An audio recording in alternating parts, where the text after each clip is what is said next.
பள்ளிக்கரணை சதுப்பு நிலம். இந்தியாவிலே எந்த நகரத்துக்கும் இல்லாத ஒரு வரம் சதுப்பு நிலம், மார்ஷ் லேண்ட்.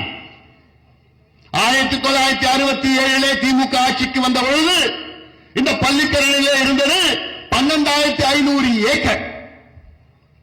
இந்த சதுப்பு நிலம் சென்னை அருகில் உள்ள காஞ்சி மாவட்டத்தில் எவ்வளவு மழை பெய்தாலும் சரி, இந்த சதுப்பு நிலம் அப்ப இந்த மழையை உறிந்து கொள்ளும், எங்குமே வெள்ளம் ஏற்படாது.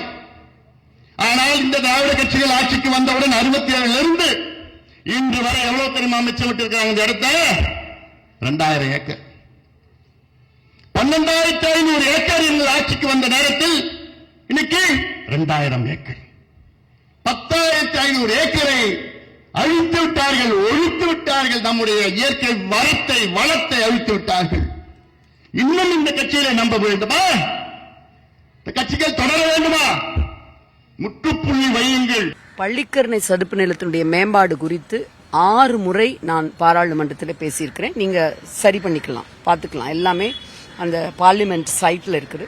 பலவித கோரிக்கைகளை முன்வைத்திருக்கிறேன். அதுல மிக மிக முக்கியமான கோரிக்கை அந்த சதுப்பு நிலம் என்பது எவ்வளவு சென்னைக்கு மிக முக்கியமானது. அதற்காக எங்களுக்கு நிதி உதவி வேண்டும் என்று பல கோரிக்கைகளை வைத்தது. 3 வருட காலங்கள் அதிமுக ஆட்சியிலையும் 2 வருட அதிமுக ஆட்சியிலையும் அது செவி சாய்க்கல. இவங்க 10 வருஷம் இருந்திருக்கிறாங்க. இவங்களுடைய கூட்டணி தானே இருக்கிறாங்க. இப்ப அன்பிற்குரிய சகோதரர் அன்புமணி அவர்கள் சொன்னார் என்றால் அவருடைய கூட்டணி தானே மத்திய அரசுல இருந்திருக்கிறாங்க. அவங்க பண்ணிருக்கலாம்ல கோரிக்கைகள் முன்வைத்து. இப்ப நாங்க தமிழ்நாடு அரசாங்கத்தின் மூலமாக என்ன செஞ்சிருக்கோங்கிறத தெளிவா சொல்றேன். தமிழ்நாட்டில தான் கிளைமேட் கவுன்சில் என்று ஒன்று இந்தியாவிலேயே முதல் மாநிலமாக உருவாக்கப்பட்டிருக்கின்றது. தமிழ்நாட்டினுடைய முதலமைச்சர் தான் பிரசிடென்ட் ஃபார் தட் கவுன்சில், வேற எந்த மாநிலத்திலையும் கிடையாது. அவரிடம் சென்று நம்முடைய என்விரான்மெண்ட் செக்ரட்டரி சுப்ரியா சாஹூ, நம்முடைய அமைச்சர் மெய்யநாதன் இவர்களோடும் சேர்ந்து ஒரு வரைவு திட்டத்தை கொடுக்கிறோம். நாங்க அந்த வரைவு திட்டம் எதுக்காக என்றால், இந்த பள்ளிக்கரணை சதுப்பு நிலத்திற்கு நிதி ஒதுக்குறதுக்கு குளோபல் கிளைமேட் ஃபண்டுன்னு ஒன்று இருக்கு. அதன் மூலமாக எங்களுக்கு நிதி கொஞ்சம் ஒதுக்கி கொடுங்கள் இதை மேம்படுத்துவதற்கு என்று.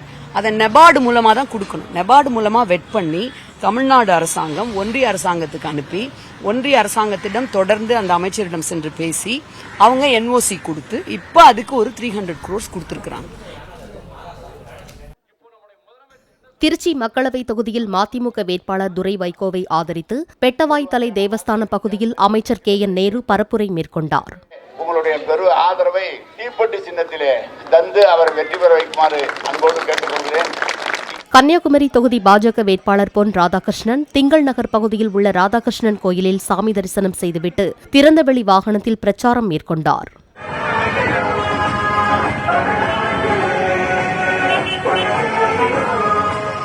தஞ்சாவூர் தொகுதி திமுக வேட்பாளர் முரசொலிக்கு ஆதரவாக அமைச்சர் அன்பில் மகேஷ் புதுக்குடி பூதலூர் நால்ரோடு பகுதிகளில் வியாபாரிகள் பொதுமக்களை நேரில் சந்தித்து துண்டு பிரசுரம் கொடுத்து பிரச்சாரம் செய்தார்.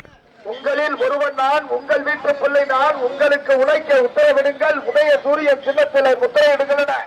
விழுப்புரம் தொகுதி அதிமுக வேட்பாளர் பாக்யராஜுவுக்கு ஆதரவாக கண்டாச்சிபுரம் பேருந்து நிலையம் முன்பு CV சண்முகம் இரட்டை இலை சின்னத்திற்கு வாக்கு சேகரித்தார்.